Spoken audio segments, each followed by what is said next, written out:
তুমি আমার যদি না হও তাহলে আমি তোমাকে কারোর হতে দেব না। এই প্রেম কাহিনী আমি এক্ষুনি এই মুহূর্তে শেষ করে দেব আমি।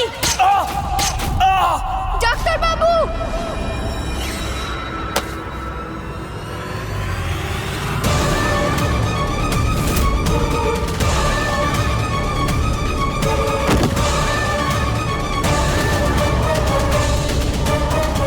আলিয়া! ডাক্তার বাবু,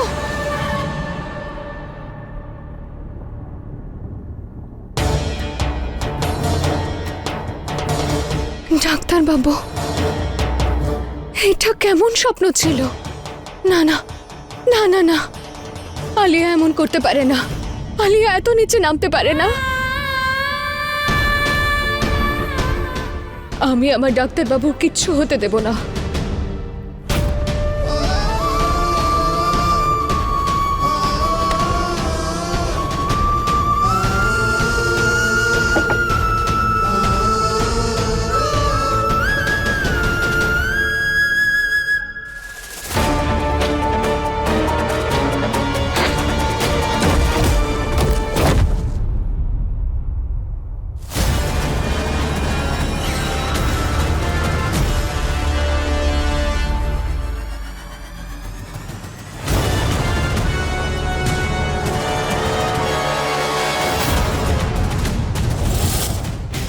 রক্ত?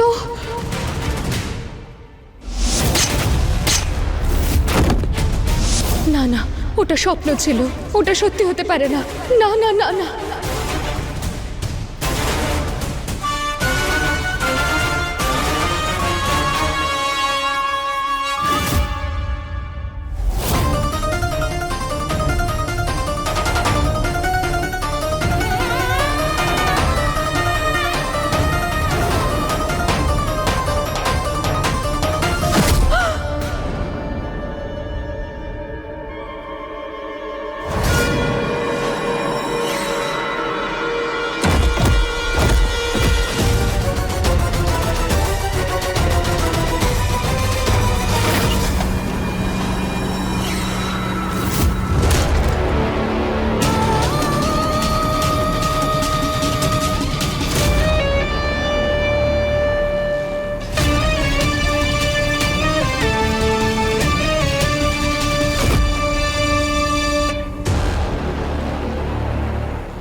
এবার যতক্ষণ আমার সঙ্গে আয়ুষ্মানের বিয়ে না হয়ে যায় তুমি এখানে আরাম করে বন্দি থাকো আর নিজের মেহেন্দির রংটা আরো গাঢ় করে নাও। তোমায় কতবার বলেছি আয়ুষ্মান আমার, শুধু আমার, কিন্তু না, তুমি তো বুঝতেই পারো না। কিন্তু এইবার তুমি কিচ্ছু করতে পারবে না, আমাদের মাঝখানেও আসতে পারবে না, কারণ যতক্ষণ আমার বিয়ে না হয়ে যায় তুমি এখানেই বন্দি থাকবে। বাই বাই গয়না।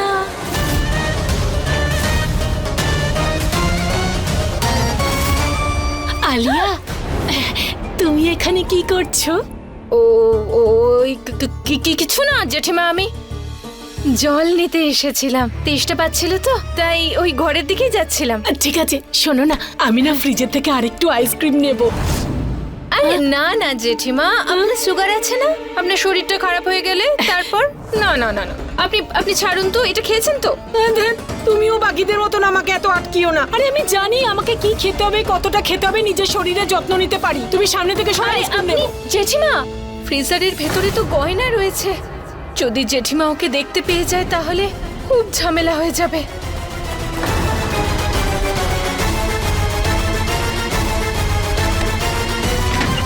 জেঠিমা, শরীর খারাপ হয়ে যাবে। না না আর না, আপনি এটা খেয়ে নিন না, অন্য একটা এনে দেবো পরে। একটুখানি খাবো, কিচ্ছু হবে না।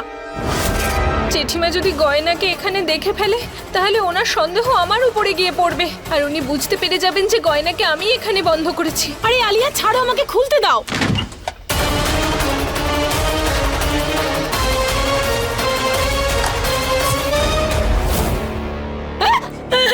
কারেন্ট চলে গেছে, আমার অন্ধকারে ভয় লাগে। কিছু হবে না, চলুন না, চলুন চলুন। আরে আমি আছি, অন্ধকারে খুব ভয় করে। আমি আছি তো, আছি আমি। আরে আমি আছি তো, বলছি তো কিছু হবে না, কিছু হবে না। আরে আরে বড় বৌমা, তোমায় আমি কারেন্ট অফ হলো কেন?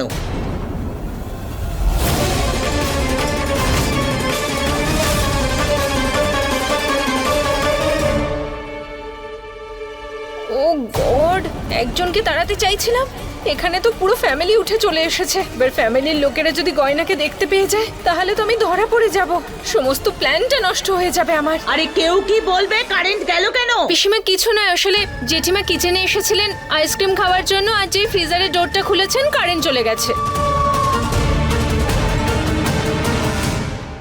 এত তাড়াতাড়ি তো মুখের ভেতরে আইসক্রিমও গলে না, যত তাড়াতাড়ি সব কথা সবার সামনে বলে দিল। দিদিভাই কি করছো তুমি? এই আইসক্রিম খাচ্ছ কেন? তোমার শরীরের জন্য ভালো নয়, দাও এটা আমায় দাও।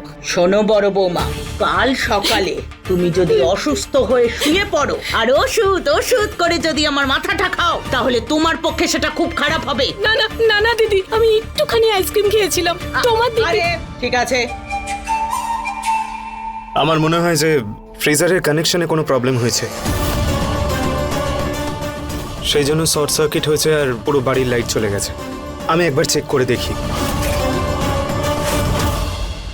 ও নো, আয়ুষ্মান গয়নাকে যেন দেখতে না পায়। কি করি কি করি?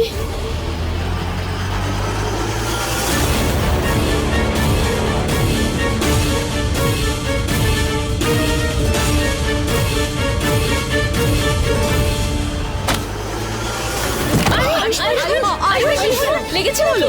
বেশি লাগেনি তো? ডাক্তার বাবু, ওঠ আয়ুষ, ওঠ, সাবধানে। লাগেনি তো? আয়ুষ্মান, তুমি ঠিক আছো তো? ব্যথা করছে কিন্তু ঠিক আছি, তেমন কিছু একটা হয়নি।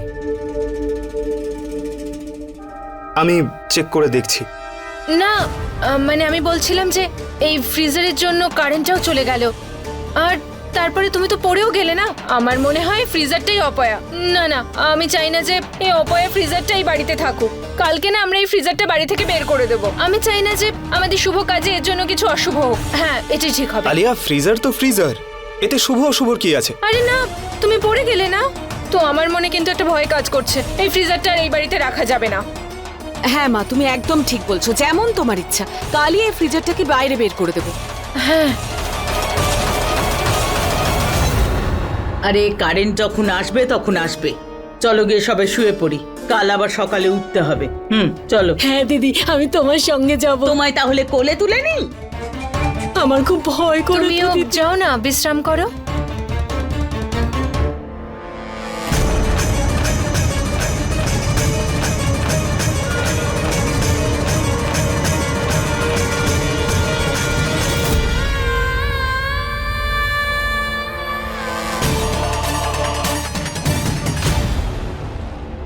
আমি এই ঠান্ডা থাকার বাক্সে কি করে এলাম? আর আর এত অন্ধকার কেন? আমাকে বেরোতে হবে এখান থেকে।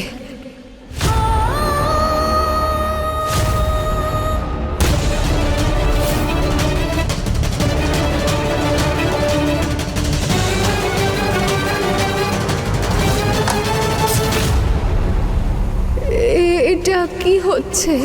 কে আমাকে বন্ধ করলো এখানে? আলিয়া? আবার আলিয়া এটা করেনি তো? আমি জানি তোর জ্ঞান ফিরে এসেছে, যত চেষ্টাই তুই কর না কেন এখন কিন্তু এখান থেকে তুই বেরোতে পারবি না। আর কাল সকাল হতেই এই ফ্রিজারের সঙ্গে সঙ্গে তুমিও এই বাড়ি থেকে বেরিয়ে যাবে। কিন্তু কে করতে পারে আমার সঙ্গে এমন? কোথায় ফেসে গেলাম আমি? এবার এবার কি করে বেরোবো আমি এখান থেকে বাইরে? আমার মুখ বন্ধ, হাত পাও তো বাঁধা। এখন চিৎকার করে কাউকে ডাকতেও পারবো না। এই আওয়াজটা কিসের?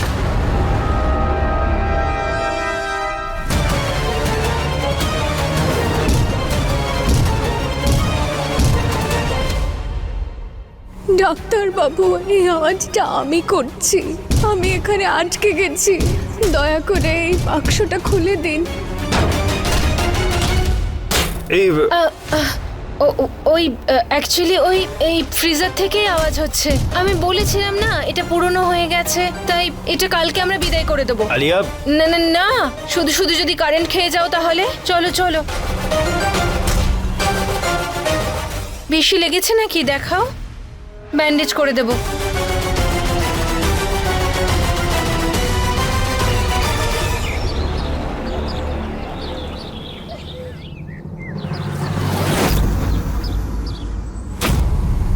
গয়না, এই গয়না, গয়না কোথায় গেল মেয়েটা? আশ্চর্য, কখন থেকে খুঁজছি কে জানে। কোথায় গিয়ে দেখি, এখানেও তো কোথাও তো দেখতে পাচ্ছি না। কোথায় যেতে পারে ও?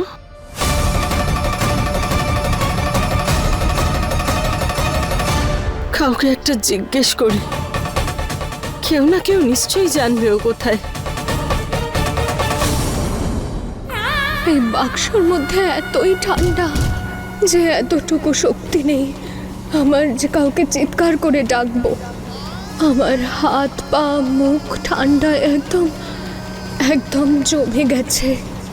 এখন আমি কি করব? এই নাও, এটা যত্ন করে রেখে দাও।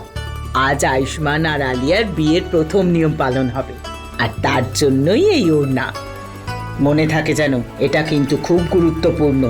এটা সেই প্রথম কাপড় যেটা আমরা আমাদের বৌমাকে দিই। এতে ও আমাদের পরিবারের মতন করে গড়ে উঠবে, বুঝেছো? হ্যাঁ দিদি। খুব ভালো। আচ্ছা, ওখানে রাখো, আমাকে লিস্টটা দেখাও দেখি। এই দেখুন,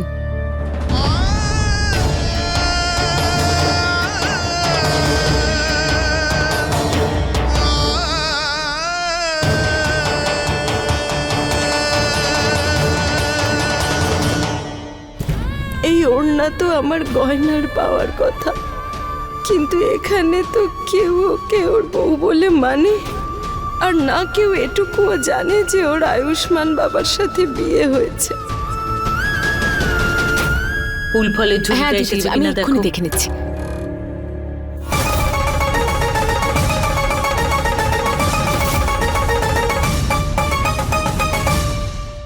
এটা কি করছেন আপনি?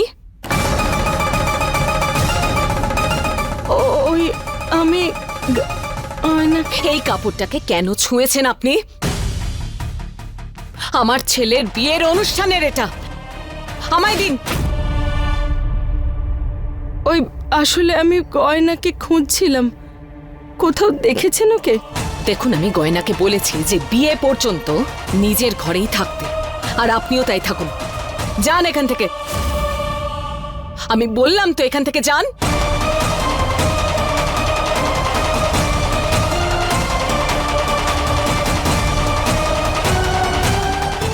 কমলা, হঠাৎ করে তোমার আবার কি হলো? দিদি, আসলে ওই আমি বুঝতে পেরেছি যে আমি একটু বেশি বিশ্বাস করি মানুষকে, আর শেষে নিজেই বিপদে পড়ে যাই। মনে রেখো, তোমাকে আমি স্ত্রীর জায়গা কখনো দেব না কমলা। আর আমি চাই না যে 25 বছর আগে আমি আর আমার পরিবার যে ভুলটা করেছি সেটা আবার কারোর জীবনে ফিরে আসুক। কি বলতে চাইছো তুমি? 25 বছর আগে যে ভুলটা তোমার জীবনে হয়েছে, সেই ভুলটা আবার কার জীবনে হতে চলেছে? না দিদি, কারণ নয়, আমি তো শুধু বিশ্বাসের কথা বলছিলাম। কারোর ওপর এরকম অন্ধবিশ্বাসও করা উচিত নয় যে সেই বিশ্বাস ভাঙলে আপনি কষ্ট পান।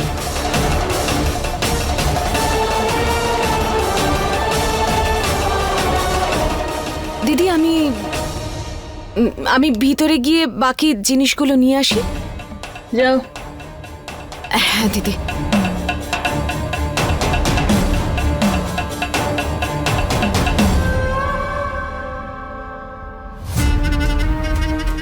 কমলা হঠাৎ করে আবার 25 বছর আগের অতীত নিয়ে কেন কথা বলছে?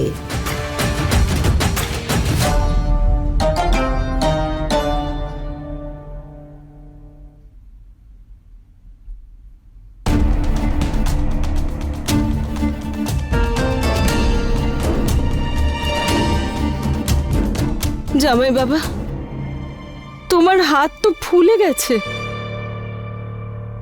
আসলে পড়ে গেছিলাম, তাই একটু আঘাত লেগেছে। কোনো ব্যাপার না, ঠিক হয়ে যাবে। না না, বরফ লাগালে ঠিক হয়ে যাবে। আসলে গয়নাকে সকাল থেকে পাচ্ছি না, নাহলে ওকে বললে ওই লাগিয়ে দিত। কোনো ব্যাপার না, আমি নিয়ে আসছি, আমিই লাগিয়ে দেব।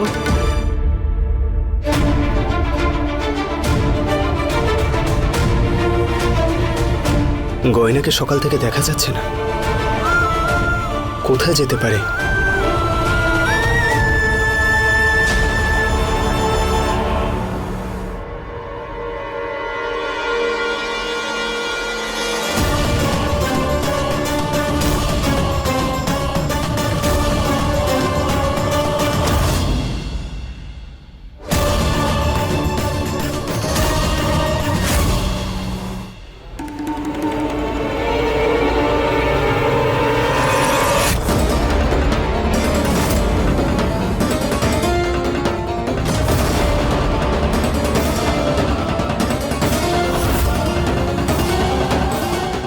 শুনুন,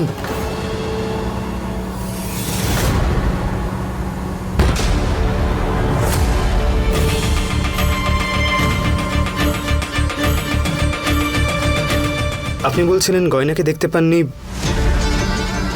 মানে কখন থেকে? জানি না কোথায় গেছে ও। রাতে তো আমার পাশেই শুয়েছিল, সকালে উঠে দেখছি ঘরে নেই। তখন থেকে সব জায়গায় খুঁজেছি, কোথাও পাইনি।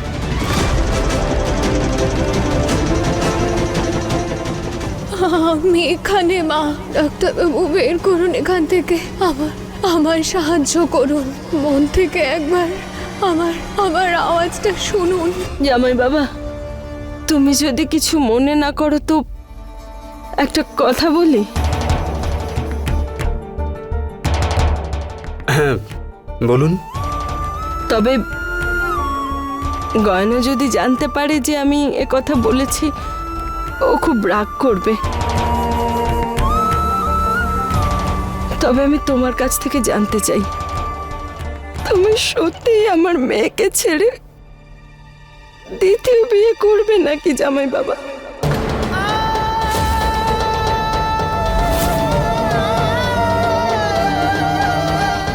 দেখুন, এটা তো আপনিও জানেন যে আমার আর গয়নার বিয়েটা আমার ইচ্ছেতে হয়নি, বরং আপনি আর গয়না জোর করে আমার সঙ্গে বিয়েটা দিয়েছিলেন। না না জামাই বাবা, এটা তুমি কি বলছো? তোমাদের জোর করে বিয়ে তো আমি আর ভোলা মিলে দিয়েছিলাম।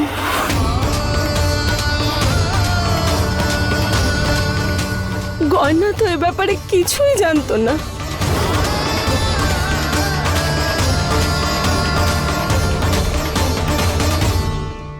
ওকেও আমি অন্ধকারে রেখেছিলাম।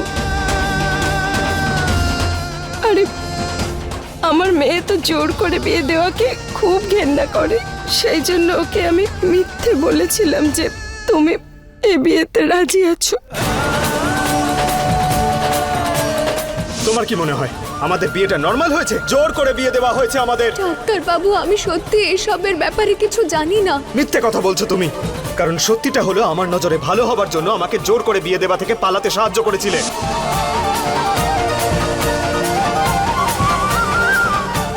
শুধু তোমারই নয়, আমি গয়নার কাছেও অপরাধী, খুব বড় অপরাধী আমি।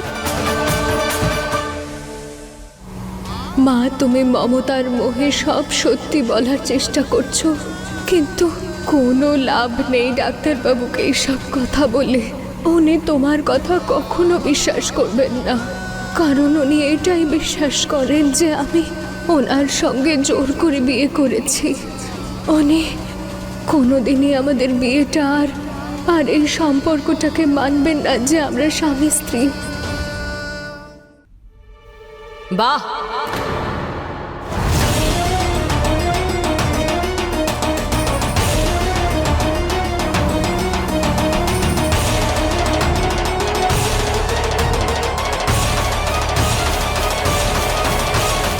কিভাবে মিথ্যে বলে, ভালোর মুখোশ পরে আপনি আমার ছেলের ভালো মানুষের তার বড় মনের সুযোগ নেওয়ার চেষ্টা করছেন। কিন্তু আপনি জেনে রাখুন যে এসব করে কোনো লাভ নেই। খুব ভালো করে আমি জানি যে আপনারা সবাই আর গয়না মিলে আমার ছেলেকে এই জোর করে বিয়ে করাতে বাধ্য করেছেন। দেখুন দিদি, আমি সত্যি বলছি, আমার মেয়ে এই জোর করে বিয়ের ব্যাপারে কিচ্ছু জানতো না। আপনাকে বললাম কারণ আমার মনে হয়েছে আপনি বুঝবেন। এক মা আর এক মায়ের মনের ব্যথা বোঝে, তাই না? আমি মানছি যে আমি খুব বড় ভুল করেছি, তাই আমি হাত জোড় করে ক্ষমা চাইছি আপনাদের কাছে। আর মিনতি করছি যে আমার মেয়েটাকে আপনারা মেনে নিন, ওকে স্বীকার করুন। বলেছিলাম না মা, কেউ বিশ্বাস করবে না তোমার এই সত্যি কথায়। সবাই আমাকে এই জোর করে বিয়ের জন্য দোষী মনে করে। মায়ের মনের কষ্ট আমি বুঝতে পারি, সেই জন্য এই জোর করে বিয়ে করানোটাকে আমি কোনোদিনই স্বীকার করব না। যদি কমলা মা কোনো উপায় থাকতো যা দিয়ে মা ডাক্তারবাবু আর আপনাকে বিশ্বাস করাতে পারতেন যে আমি সত্যি এই জোর করে বিয়ের ব্যাপারে কিছু জানতাম না। আয়ুষ, নিচে চল, কিছু নিয়ম পালন করতে হবে আর তোকে তৈরিও হতে হবে। চলে আয় আমার সাথে। একটু দাঁড়ান না দিদি, জামাই বাবার হাতে ব্যথা, একটু বরফ লাগিয়ে দিলে ভালো হয়ে যাবে। উপকার করার খুব ইচ্ছে, তাই না? তাহলে দয়া করে নিজের মেয়েকে এখান থেকে নিয়ে চলে যান। চলে আয় বাবা।